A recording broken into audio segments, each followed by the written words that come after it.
Hello friends, Shweta Mishra YouTube channel पर आप सभी का हार्दिक स्वागत है। दोस्तों, आज मैं आप लोग के लिए लाई हूँ बायोलॉजी का लेसन प्लान नंबर 3। इसमें सबसे पहले दिया हुआ है दिनांक, फिर उसमें दिया हुआ है विषय, उप विषय, प्रकरण। तो जैसे कि पहले आपको बता चुकी हूँ कि विषय वही है जो आपका मेन सब्जेक्ट है, उप विषय उसकी ब्रांच होती है, प्रकरण क्या है, कोशिका, जिसे हम इंग्लिश में कहते हैं सेल। कक्षा, जिस कक्षा में आपको टीचिंग करना है वो कक्षा। फिर कालांश, जो पीरियड आपको पढ़ाना है वो है कालांश। अवधि, जितनी देर आपको पढ़ाना है वो है अवधि। अब चलते हैं हम छात्रा अध्यापिका का नाम। छात्रा अध्यापिका जो भी आपका नाम हो वो लिखना है यहाँ पर। इसके बाद फिर लिखना है विद्यालय का नाम। विद्यालय, जिस विद्यालय में आपकी टीचिंग लगी है उस विद्यालय का नाम लिखना है। इसके बाद हम चलते हैं नीचे, इसमें लिखा है क्रमांक। ये कुछ सामान्य उद्देश्य होते हैं जो हमें पढ़ाने के पहले इन्हें फॉलो करना पड़ता है या बच्चों को सिखाना पड़ता है। ये दिया हुआ है सामान्य उद्देश्य, छात्राओं में विज्ञान विषय के प्रति रुचि उत्पन्न करना। दूसरा नंबर है छात्राओं में वैज्ञानिक दृष्टिकोण उत्पन्न करना, छात्राओं को विज्ञान के तथ्यों का ज्ञान कराना तथा उनका व्यवहारिक उपयोग सिखाना। नेक्स्ट फोर्थ है छात्राओं में तर्क शक्ति, कल्पना शक्ति, कार्य शक्ति तथा विचार शक्ति विकास करना। फिफ्थ नंबर है छात्राओं में सृजनात्मकता की भावनाओं का विकास करना। ये सभी हमारे सामान्य उद्देश्य हुए। ये सामान्य उद्देश्य जो होते हैं सभी लेसन प्लान में समान ही होते हैं।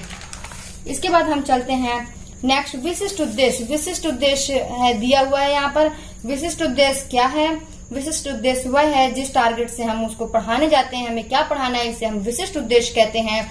विशिष्ट उद्देश्य में भी पहला क्रमांक में दिया हुआ है छात्राएं कोशिका का गहन अध्ययन करके उनका भावी जीवन में प्रयोग कर सकेंगी। इसके बाद सेकंड नंबर है छात्राएं कोशिका के बारे में जान पाएंगी, कोशिका क्या होती है।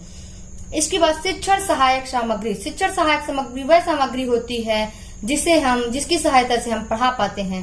पहला चौक, डस्टर, लपेट सैंपट, संकेतक, चार्ट, मॉडल, कुछ भी जो आपका प्रयोग में आता है वो सभी हमारी शिक्षक सहायक सामग्री होती हैं। पूर्व ज्ञान। पूर्व ज्ञान क्या है? जो ज्ञान बच्चों को पहले से रहता है उसे हम कहते हैं पूर्व ज्ञान। पूर्व ज्ञान है छात्राएं कोशिका के बारे में जानकारी रखती हैं। इसके बाद दिया है शिक्षण बिंदु, छात्रा अध्यापिका क्रिया, छात्रा अनुक्रिया, शिक्षण विधि। प्रस्तावना प्रश्न। प्रस्तावना प्रश्न में हम वही प्रश्न पूछते हैं जो बच्चों के दैनिक जीवन से संबंधित होते हैं। पहला प्रश्न है हम परिवार के साथ कहाँ रहते हैं? बच्चों का आंसर आया घरों में। फिर घर किन किन चीजों से मिलकर बना होता है? तो बच्चे आंसर दिए ईंट, बालू, सीमेंट आदि। फिर इसके बाद ईंट की तरह शरीर का निर्माण किससे मिलकर होता है? तो बच्चों की तरफ से आंसर आया कोशिका से।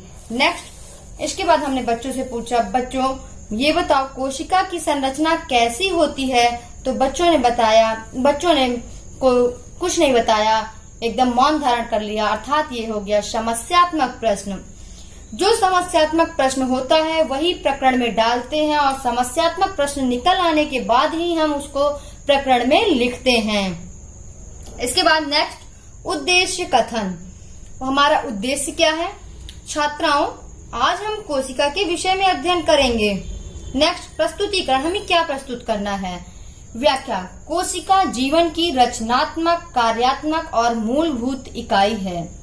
इसे इंग्लिश में क्या कह सकते हैं? Cell is the unit of life. सर्वप्रथम कोशिका की खोज रॉबर्ट हुक ने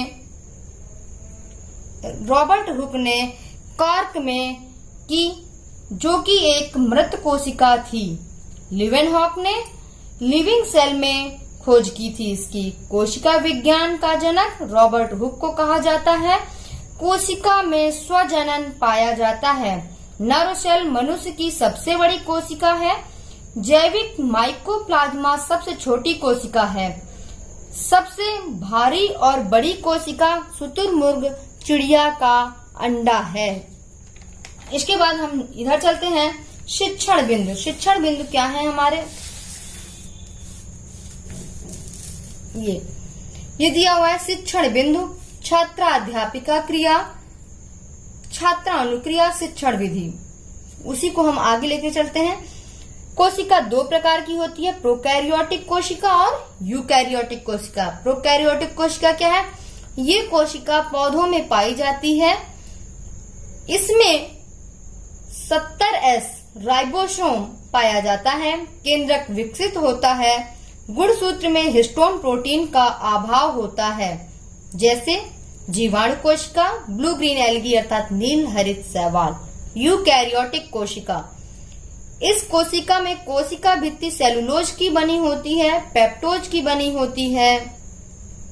इसमें सेल वॉल न्यूक्लियस विकसित होता है। इसमें 80S अर्थात 80S राइबोसोम पाया जाता है। इसमें क्या है? हिस्टोन प्रोटीन पाई जाती है। इसमें हिस्टोन प्रोटीन पाई जाती है। इसके बाद हम विश्लेषण करते हैं क्या क्या क्या हमने पढ़ाया। बच्चों बताइए, कोशिका किसे कहते हैं? बच्चे कहते हैं cell is the unit of life. यह है प्रश्नोत्तर विधि। हमने प्रश्न किया और बच्चों ने उत्तर दिया। इसके बाद कोशिका कितने प्रकार की होती है? बच्चों ने बताया 2। इसके बाद श्याम पटकार, जो चीजें हम ब्लैक बोर्ड में ड्रा करते हैं, लिखते हैं, उसे हम कहते हैं श्याम पटकार। और ये यहाँ पर आपको दिखाई जा रही है, ये यूकैरियोटिक सेल है और ये प्रोकैरियोटिक सेल है। इसके बाद हम आगे चलते हैं। ये पुनरावृत्ति प्रश्न। पुनरावृत्ति प्रश्न क्या है? ये पुनरावृत्ति प्रश्न। पुनरावृत्ति प्रश्न है कोशिका किसे पुनरावृत्ति प्रश्न है कोशिका किसे कहते हैं? कोशिका किसे कहते हैं? कोशिका की खोज किसने की? कोशिका कितने प्रकार की होती है? इसके बाद हम कक्षा निरीक्षण करते हैं। जब छात्र अध्यापिका का ये पूरा हो जाता है, फिर इसके बाद कक्षा निरीक्षण किया जाता है। छात्रा अध्यापिका ने छात्राओं को श्यामपट्ट कार्य लिखने को कहा और घूम घूम कर निरीक्षण किया। जब हम उनको कार्य दे देते हैं, फिर वो बच्चे कार्य लिखते हैं और छात्रा अध्यापिका या छात्र अध्यापक उसका निरीक्षण करते हैं। इसके बाद गृह कार्य। गृह कार्य हमने दिया बच्चों, प्रोकैरियोटिक कोशिका किसमें पाई जाती है? ये घर से करके लाना है। दूसरा है कोशिका की खोज किसने की? ये भी घर से करके लाना है। तीसरा है कोशिका किसे कहते हैं? ये सभी गृह कार्य हो गए। इसके बाद जो आपके पीछे एक अध्यापक बैठा होगा, जो आपका फीडबैक आपको देगा कि कैसा है, कैसा आप पढ़ाते हैं, कैसा नहीं, उसका मैं आपको फीडबैक दिखा दे रही हूँ। ये फीडबैक दिया हुआ है, आत्मविश्वास पूर्ण शिक्षण कार्य, फिर इसके बाद विषय का अच्छा ज्ञान, फिर कक्षा अनुशासित है। इस प्रकार के आपको फीडबैक मिलेंगे। अगर आप अच्छा पढ़ाएंगे, अगर आप अच्छा पढ़ाएंगे बच्चों को, क्लास शांत रहेगी, आप वेल ड्रेस में रहेंगे, पूरे यूनिफॉर्म में रहेंगे, अच्छे से पढ़ाएंगे, आपकी आवाज में बुलंद होना चाहिए, अच्छी होनी चाहिए, कॉन्फिडेंस होना चाहिए। अगर आप सभी इन चीजों को फॉलो करते हैं तो जो टिप्पणी एवं सुझाव है, जो फीडबैक है, वो टीचर अच्छा लिखेगा। और यदि आपके अंदर ये सब नहीं है तो जैसा होगा वैसा लिखेगा। अगर आपको मेरा वीडियो अच्छा लगा हो तो लाइक करें, सब्सक्राइब करें, कमेंट करें और शेयर करना तो भूलें ही नहीं। Thank you.